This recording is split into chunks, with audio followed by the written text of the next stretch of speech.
طيب.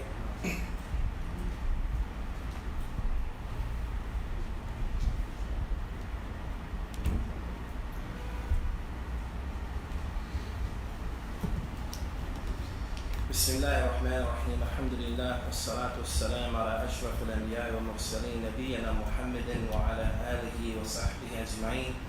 اللهم انفعنا بما علمتنا وعلمنا ما ينفعنا. اللهم زدنا علما إنك أنت عليم الحكيم.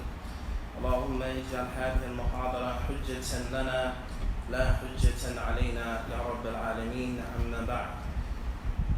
So the talk, inshallah ta'ala, is dealing with establishing moral conduct or behavior, maintaining it, and repairing it. So when the title was given to me, it was kind of like, this is very general. And so when you think about it, it made me think about the time that we spent in the city of Mecca. We studied with one of the scholars of Islam. We studied a book called Moral Character N.Y.C. from the Sheikh Ibn Hibban. This book, Moral Character N.Y.C, is called basically the gardens of the intellect, the gardens of the intellectuals, right? And in this book, it discusses how a person should conduct themselves, the type of company they should keep, the people they should talk to, the people they should not talk to. In fact, this could almost be said that it's a book of psychology, if you will, from Ibn Hibban. And in the event, that led me to other books. There's another book called Ihya Ulumuddin from Imam al-Ghazali. This book, Imam al-Ghazali, rahimahullah, he had some issues in Aqidah, which is well known. But he had a book, Ihya Ulumuddin, which is a very good book.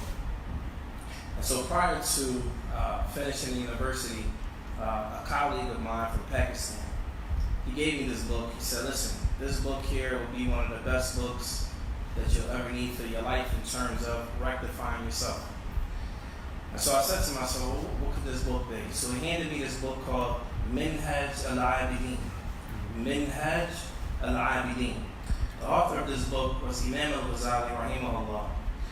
Now, we'll mention briefly about the book because I feel like it's very important. Some of the benefits of this book is that it was written towards the end of the life of Imam al-Ghazali.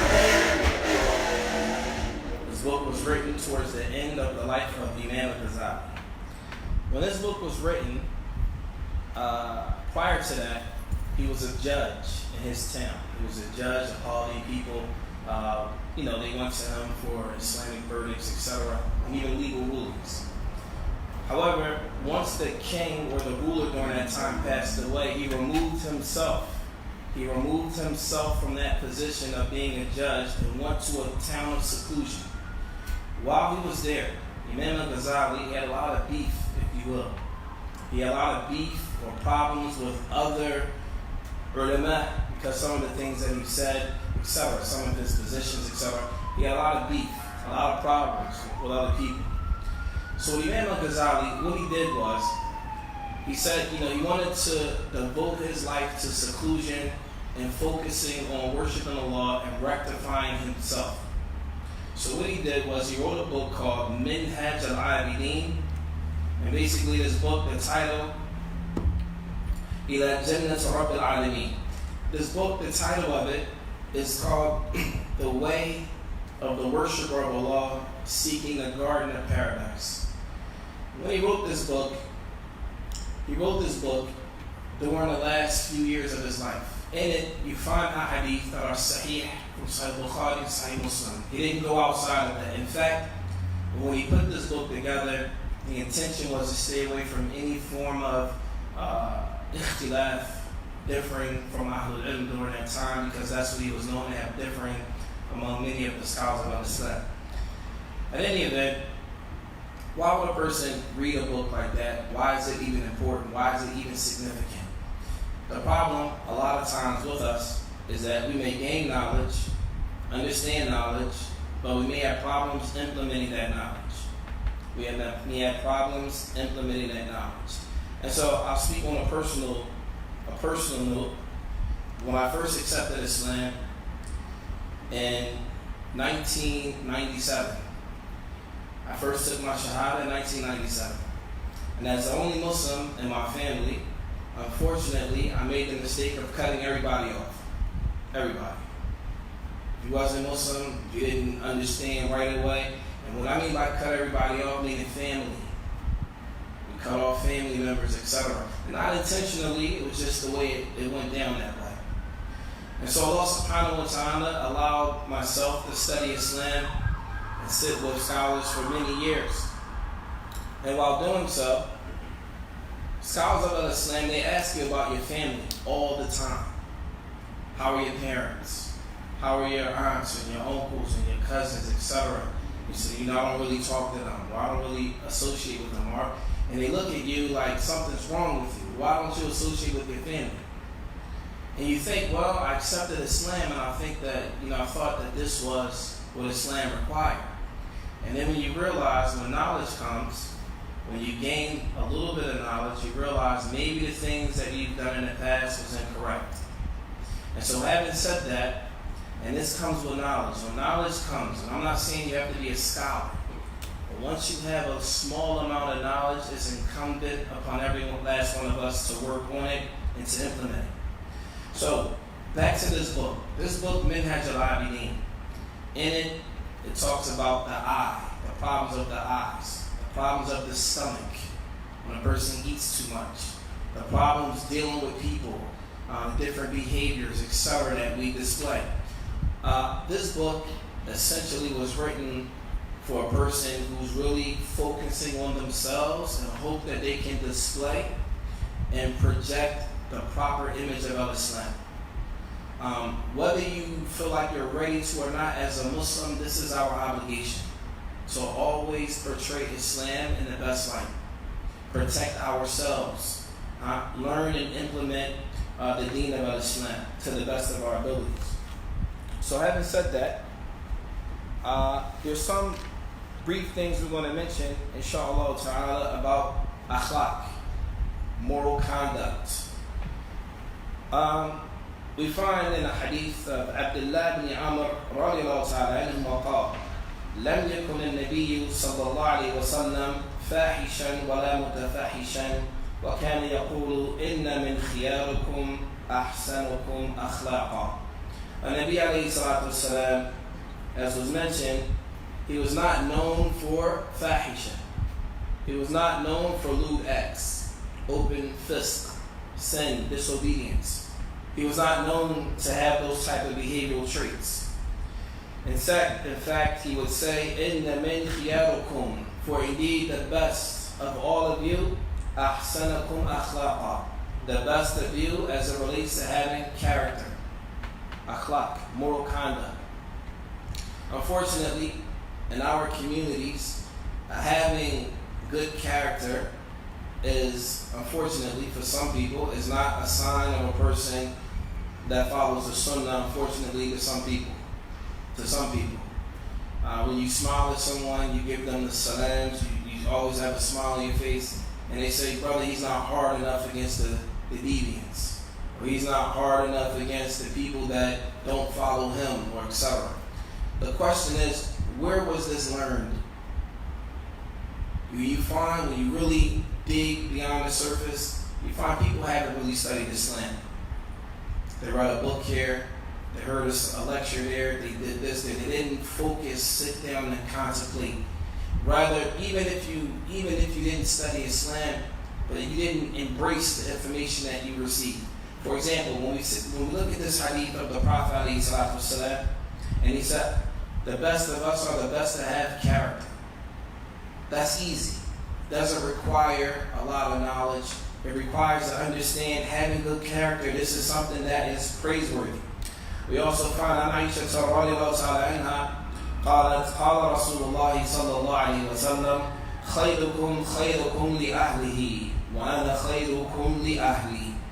And Nabi alayhi salatu wasalam, he said that the best of you are the ones that are best to their families. And he said, and I am the best to my family. The ulama of Islam, we look at this and say, what is this family? Ahli, what does this mean? In general, they say it means the wives, children, your family or movement. In general, your family or movement, and people in general. these issues here of dealing with people in good ways as a Muslim, this is an obligation upon the Muslim. In addition to that, what is the first thing as it relates to having good character that Allah subhanahu wa ta'ala commanded us to have good character with or be good to? And it's very closely linked to our worship of Allah Jalla wa Ala.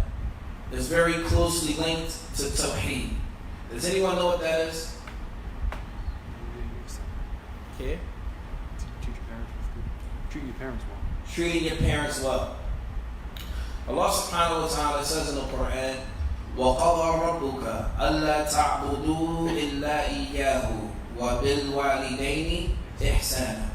Here, Allah Jalla wa Ala, He commanded us. وَقَضَى رَبُّكَ. Allah gave the law. The law is that we do not worship anyone except for Allah subhanahu wa ta'ala. No deity is deserving of worship except for Allah Jalla wa Ala. Immediately after that, Allah subhanahu wa ta'ala says what? وَبِالْوَالِدَيْنِ إِحْسَانًا. Be good to your parents. طيب. Some of us say, okay, well, my parents are not Muslims. It doesn't matter. Allah says, وَبِالْوَالِدَيْنِ إِحْسَانًا. There's no istithna here. There's no exception here in the ayah. This is am, and this ayah yufidu al-umum. This ayah, the benefit from it is the generality of the verse. The generality of this verse, it tells us that we are to be dutiful to our parents, Muslim or non-Muslim. Muslim or non-Muslim. And then as it relates to our parents, Allah subhanahu wa ta'ala, He also informs us about our spouses. Where Allah says, وَلَهُنَّ مِثْلُ الَّذِي عَلَيْهِنَّ بِالْمَعْرُوفِ وَلِلرِّجَالِ عَلَيْهِنَّ دَرَجَةٌ وَاللَّهُ عَزِيزٌ حَكِيمٌ. Allah Jalla wa Ala, He also talks about the man and the woman.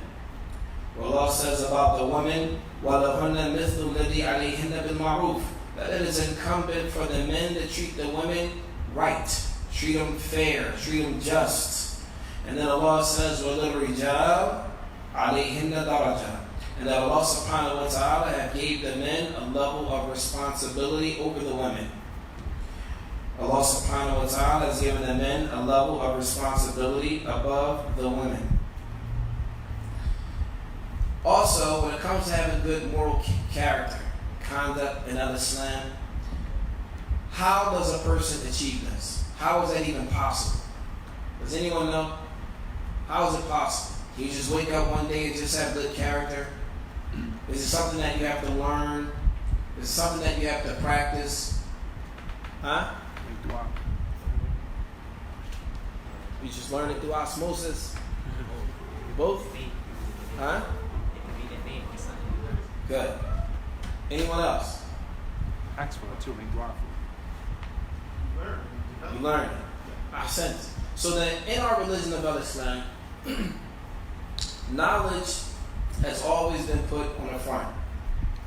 In order for us, as Allah says in the Quran, i'lam, as Allah subhanahu wa ta'ala tells us over and over again in the Quran, that we are obligated to have knowledge. As Allah subhanahu wa ta'ala says in the Quran, يَرْفَعِ اللَّهُ الَّذِينَ آمَنُوا مِنْكُمْ وَالَّذِينَ أُوتُوا الْعِلْمَ دَرَجَاتٍ.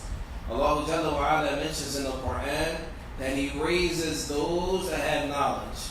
And those that have knowledge, He raises them to different levels. The purpose of a person being raised here, right, is that with that knowledge comes what? Comes what? Responsibility. Ahsan. What else? What comes with knowledge? Action. If a person just had knowledge with no action, then there's no benefit. As many of the scholars say, al-ilmu bila amalan ka-shajara bila thamara. They say that knowledge without actions is like a tree that doesn't bear any fruit. La fa'ida fi. There's no benefit in it. It's very important, Muslims, that when we learn something in Islam, we take our time to understand it and we implement it to the best of our abilities. None of us are perfect, but we implement it. So here, the Prophet ﷺ, he mentioned something in Hajjatul Wada'. Hajjatul Wada' was when the Prophet ﷺ, before he passed away, it was the last Hajj. And when he made this Hajj, he made a statement. He gave the companions some advice. Now mind you, this is after 23 years of revelation. 23 years of revelation. Learning Quran, learning Sunnah, learning Aqidah, learning Tawheed, learning making a proper oneness of Allah subhanahu wa ta'ala. Then lastly, or from the last things that he mentioned this hadith, فَاتَّقُوا اللَّهَ فِي النِّسَاءِ. He said, fear Allah as it relates to the women. Fear Allah as it relates to the women. He says, فَإِنَّكُمْ أَخَذْتُمُوهُنَّ بِأَمَانِ اللَّهِ. He said, for indeed you have taken the women as a trust from Allah. وَاسْتَحْلَلْتُمْ فُرُوجَهُنَّ بِكَلِمَاتِ اللَّهِ. And that you have made their private parts halal to you with the statement of Allah. You have made their private parts halal to you with the statement of Allah. So herein lies, when it comes to having good moral conduct and moral character, first we are to be generally good to all the Muslims, no doubt. Then Allah subhanahu wa ta'ala commands us to be honorable, dutiful to our parents. Then we're advised to fear Allah as it relates to the women. And then another narration, عن أنس بن مالك رضي الله تعالى عنه قال قال رسول الله صلى الله عليه وسلم من عال جاريتين حتى تبلغ جاء يوم القيامة أنا وهو منضم جميعا. وكما قال صلى الله عليه وسلم ومضم أصابعه. Meaning he put his fingers together like this. ضم أصابعه. And the Prophet ﷺ, he said, whoever raises two girls, daughters. And when you look at the explanation of this hadith, some of them say in general, you raise two people, you have people around you. In any event, if you're able to raise two daughters, حَتَّى تَبْلُغَ, until they reach the age of puberty, upon righteousness, the Prophet ﷺ, he said, that person will be with me like this on Yawm al-Qiyamah. And he put his hands together. Brothers and sisters in Islam, with having good moral fiber, moral character, moral conduct, it passes on to those who are around you. I remember at one point in time, I moved from Philadelphia to Maryland.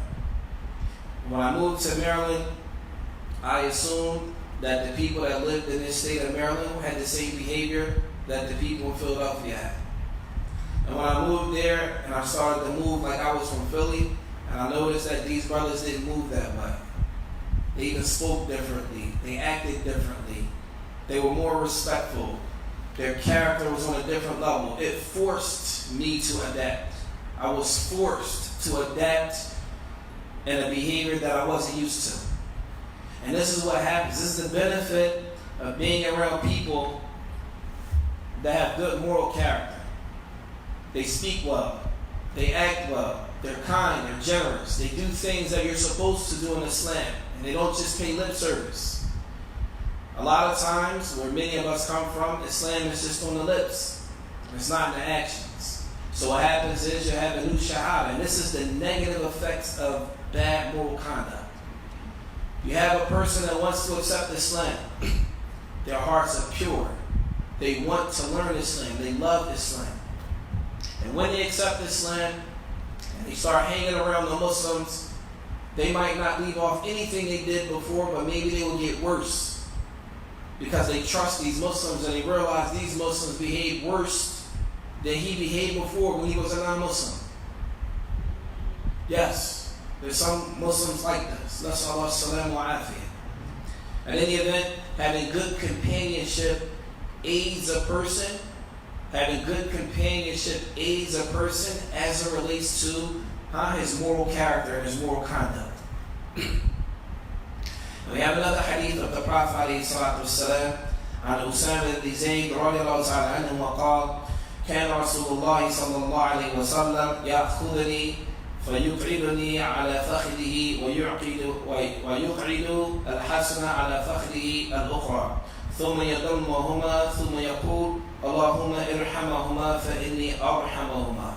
The next issue here as it relates to our family and our children. As it relates to our children, we find the Messenger of Allah sallallahu alaihi wasallam, he will take his grandchildren, put them on his legs, and he will hold them together like this, hold them together and make dua, oh Allah, irhamahuma, oh Allah, have mercy on them, because for indeed I am merciful to them. How many of us are merciful to our children? Good character doesn't always mean the person, the brother you see in the masjid. It also goes to your family. Your family ahaqu bihi. Your family have more of a right for your good character than anyone else. Another benefit of having good character that will help repair and maintain and establish good moral character for all of us is educating our family. Educating our family with things that will benefit them. Unfortunately, we have a generation of Muslims in our area that when certain messages were shut down in the late 90s, early 2000s, there's a whole generation of Muslims that were gone, wiped away. What happened to them? What happened to those Muslims who the masjid got shut down and people left off a particular masjid in New Jersey, for example? What happened to all those children? What happened to them? Some of them don't practice Islam anymore. Anytime there are problems in the Muslim communities and it leads to separation and splitting, no one thinks about the children. What happens to those children? Where are they now? When children see adults, right now, children, they get on the internet and they see this person is warned against that person is warned against that person. They don't even understand what's going on.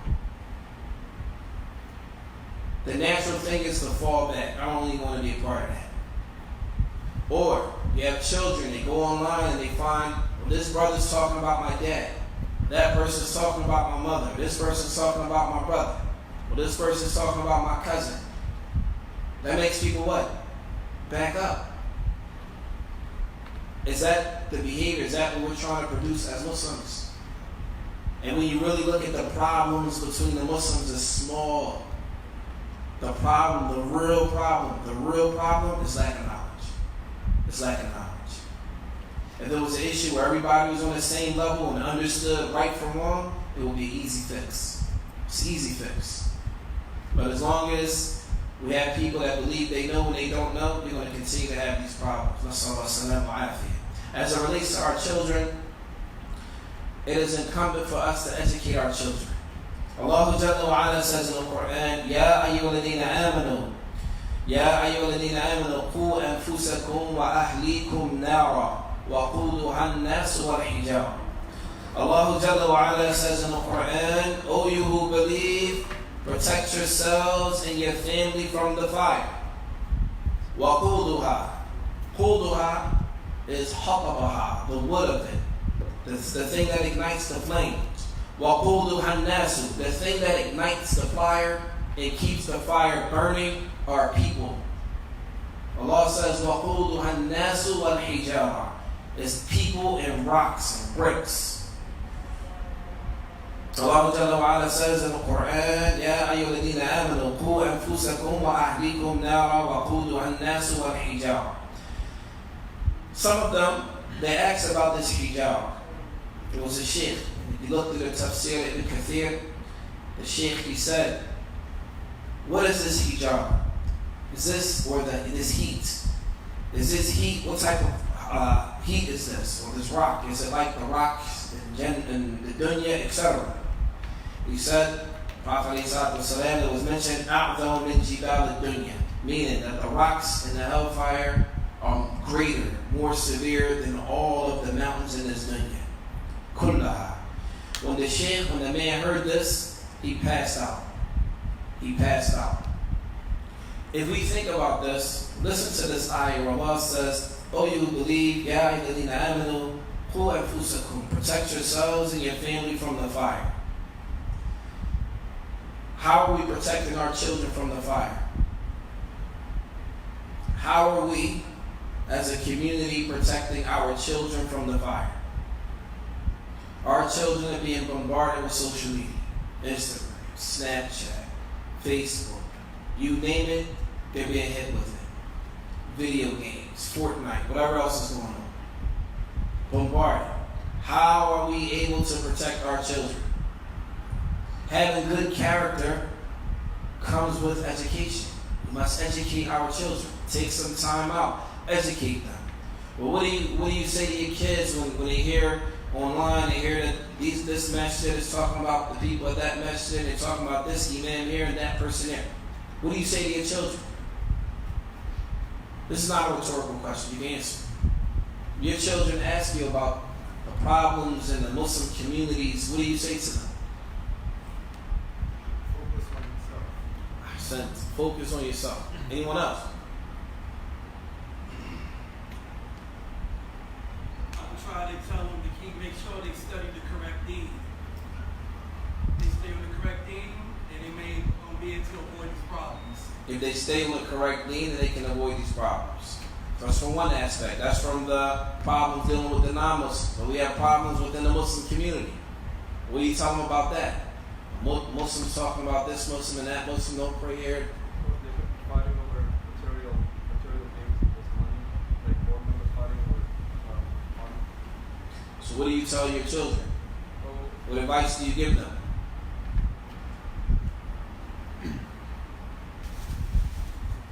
Anyone else? What advice? Look towards the sila, with the process, how we treat each other and how we treat each other.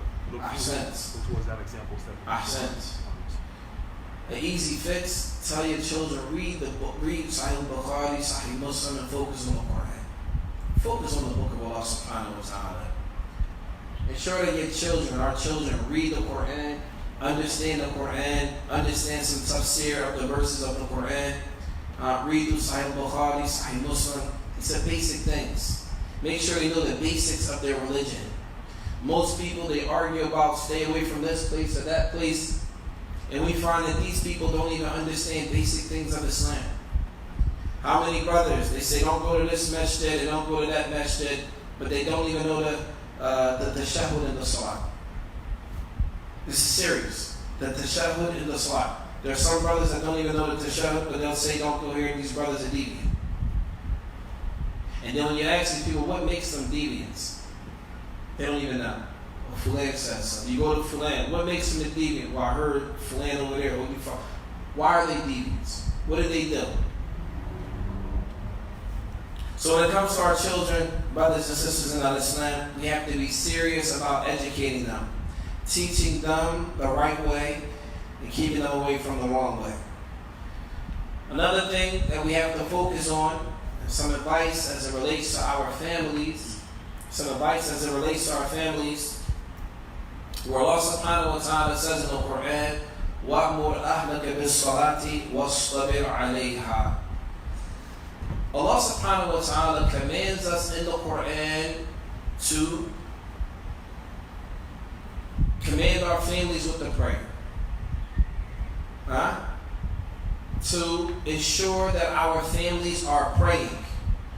And then Allah commands us, كَذَلِكَ وَاصْطَبِرْ عَلَيْهَا. Be patient with them. Be patient with it. Right? This is very important. Command them to pray and be patient with it. Command them to pray and be patient with it. And then we're going to read, and we're going to finish up briefly. I know my time is short. And we're going to finish up briefly with part of Surah Al-Luqman that was read earlier. We're going to just look and think about some of those verses, inshallah ta'ala. As Luqman, he advised his son. And when he advises his son, think about it. Any father speaking, who wants what's best for your son? Anyone else with a father? Is there another man alive in this world that will love your son more than you? Is it possible? No. Is it possible? You think it's possible? Unlikely. Not likely. Not likely.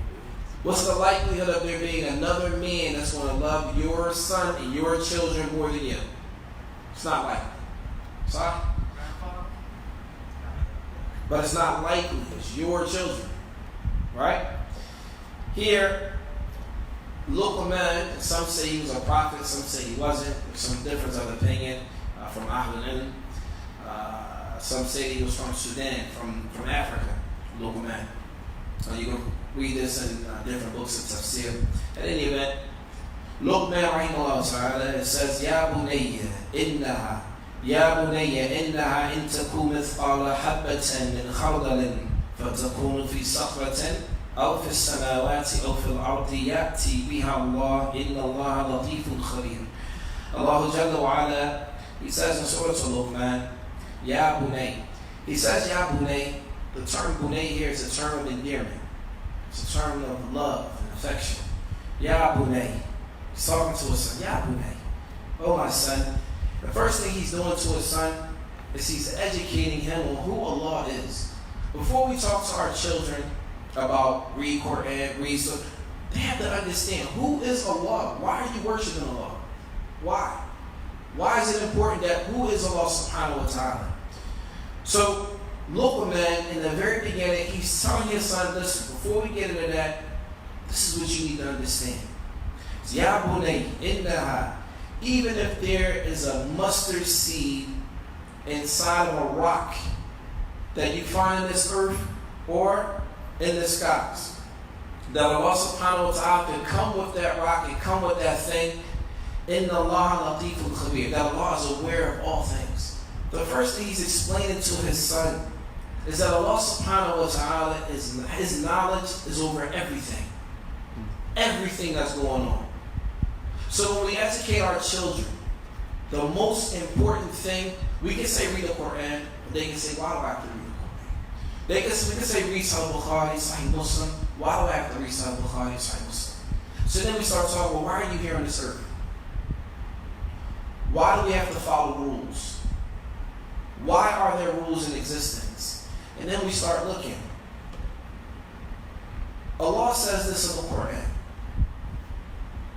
that anything, Allah is able to bring it forth. Anything that's hidden, rock, whatever it is, Allah subhanahu wa ta'ala can bring it forth.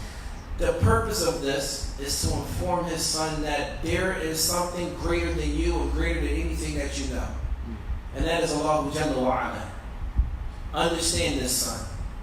And then after that he says to his son, based on understanding that, then he says, Ya bunayya aqim as-salat. Establish the prayer, son. Establish the prayer, son. Why? Because the one that is all knowledgeable, we have to answer to Allah. Establish your prayer, son. Ya bunayya aqim as-salat wa'mur bil ma'ruf wanha 'anil munkari wasbir 'ala ma asabak. He tells his son, establish the prayer, command that which is good, stay away from that which is evil, and be patient upon anything that comes your way, any harm that comes your way. And he says, Inna dhalika min azmi al-umur. These are important affairs. Pay attention. And then he also advises his son, وَلَا تُصَعِرْ خَدَّكَ لِلنَّاسِ وَلَا تَمْشِ فِي الْأَرْضِ مَرَحًا. Allah Jalla wa Ala, rather he also advises his son in the Quran, in Surah Al-Luqman, do not turn your face looking down on the people. After understanding who Allah is, and understanding Allah's greatness, and understanding who Allah subhanahu wa ta'ala is, don't you dare turn your face and look down on people. وَلَا تَمْشِ فِي الْأَرْضِ مَرَحًا. And do not walk around this earth like you own it. Do not walk around like you own it. إِنَّ اللَّهَ لَا يُحِبُّ كُلَّ مُخْتَالٍ فَخُورٍ. Allah subhanahu wa ta'ala does not love that arrogant and boastful. So this is some advice that he gave to his son. Look, this is some advice that Luqman he gave to his son, and this is very important for the Muslim to understand as it relates to us dealing with our children. Now, this issue of having good conduct, good behavior, etc., it's a work in progress. Many of us accepted Islam. We come from various backgrounds. And so for some of us, having good moral conduct is more difficult than it is for others. If you find yourself to be from those who have difficulty having good moral character, moral conduct, then we should associate ourselves with people you see better than you.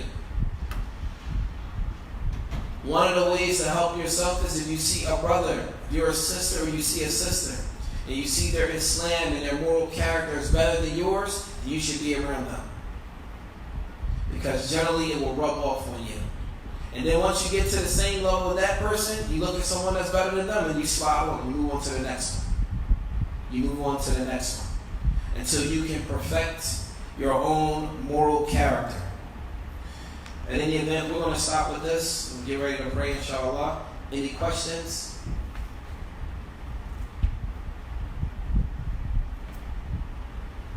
No questions, inshallah.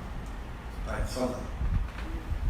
One of the things that I'm confused about is how do we actually deal with our children effectively when we're being bombarded with so much? Like, I mean, I know it's not a simple answer, but what is there something that we can clearly like implement today? If there was something I could walk out the door today and say what should be done, except for things that you think, such as teaching what else is there? Akhi wallahi, the brother, he said, what can be done right now, walking out something tangible that can be done to help your children in situations like that? Wallahi, the only answer I can give that Allah knows best is spending time with your children. Spend time with them. And if you don't have the opportunity to spend a lot of time with them, the time that you do spend, make it meaningful, make it count. Talk to them. What's going on in their life? What are they dealing with? Alright? Slide and slam. Well, you know Allah says this, Allah says that. Have a class with them. Alright? This is part of the show. This is part of the responsibility. Take a class, sit down, go over a small book with them. Nothing too heavy. They're not at that level, something small. Like you said, we're being bombarded. Here in America, it's a trial. It's a trial here just for people to be Muslim, yet alone raise children here. So I think Allah knows best. It helps with spending time with them. Time, quality time. It doesn't mean you have to go somewhere. It doesn't mean you have to spend money. You come in the house, you sit down, look, come here, let's sit down, let's talk. Fathers, be fathers. If you're a stepdad, be a stepdad. If you're a stepmom, be a stepmom. Mothers, be mothers. Help these children become better Muslims. Because when we're dead and gone, and this is something that I thought about many years ago. One of the things that kind of made me want to study Islam was that in my family, I was a first generation Muslim. When I went to Saudi Arabia and I met different people there, some of my classmates, they'll ask me, is your family Muslim? I will say no. I'm the first. So you're the first Muslim in your family? I'm like, yes. And then I started to get mad because I got tired of people asking me that same question. And so I asked, well, who's the first Muslim in your family? And they would sit back, well, it goes back all the way back during the time of the Prophet, or my family, they took Shahada around this time or that time. And then you think to yourself, anybody here that accepted Islam, it's very important for us, those who accepted Islam, to hold on to it. Because when we're dead and gone, maybe our great-great-great-great-great-grandchildren say, okay, my great-great-great-grandfather and grandmother, they accepted Islam. But they were the first ones to establish Islam in our family, and this is what we have to this day. This is why it's very important, brothers and sisters in Islam, to maintain and hold on to our deen. You don't know. You may be the first one establishing Islam for lineages to come. Lineages to come. If we're sideways and crooked, then our children are going to be what? Sideways and crooked. And then their children are going to be what? That's if they're still Muslim. They're going to be what? Sideways and crooked until they leave Islam. So we don't want to be that first generation, and Islam started with us and our families and it ended with us. Nas'Allah salam wa afiyah. How many people accepted Islam and said, man, I think I had a great-grandfather that was Muslim. But between the great-grandfather and you, there's no Islam there. If we want to maintain Islam in our homes and our families, we have to be serious and diligent about ensuring that Islam is present in our homes by learning. And And I don't mean learning that you have to be a scholar, or you have to be a student of knowledge, or you have to be an imam of a masjid. All that is just more responsibility. Huh? All we have to do is focus on the 5. Believe the 5 pillars of Islam. Focus on that. Focus on that. Understand that. Perfect that. Now, any other questions? Felicia. Comment. And it's that our children see things on the internet that is displeasing. From my own experience, I would say we should encourage our children to acknowledge that as a reality, but that's only one reality. That's not the whole story. Another is a bigger reality, which is, as you said, knowledge, good character, and furthermore, I would encourage us to not let our children be intimidated by these challenges, or go so far as to say, son, as I've done myself, that's a problem. What you see on the internet is a problem.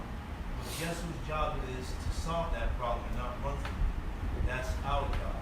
That's where knowledge, encouragement, strength, and chivalrous values come into play. Excellent. It's excellent. It's an excellent piece of advice. And a person cannot get that advice off if you don't spend time with your children. And that all goes back to spending time with them, quality time with them, talking to them, explaining to them, teaching them, especially the men and the women, your sons and your daughters, both. But the boys, especially the boys, it's going to be more difficult for boys in general, especially minority children. It's difficult. And you have to acknowledge that. Minority sons, yes. If I could just add on, the nature of the internet and Facebook and YouTube for our young men in particular, I heard the term used, they said it's call out culture. I'm gonna call you out.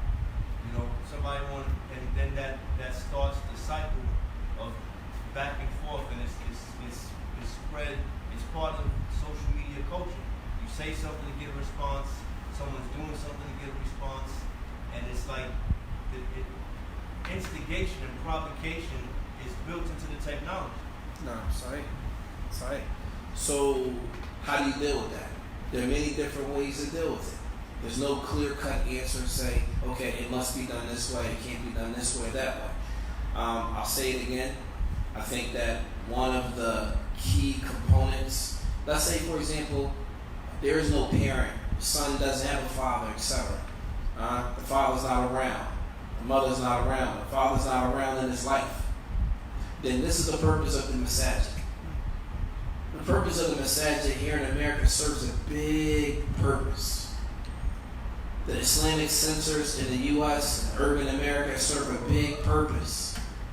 There are sisters that have children, but there's no fathers around, there's no men around. There should be men in the masjid. There should be men helping and aiding and assisting. But if you're a father and you have children, your responsibility is to talk to your children and take the time to educate them. And my time is up. And we're going to finish with that, inshallah. سبحانك اللهم وبحمدك أشهد أن لا إله إلا أنت أستغفرك وأتوب إليك.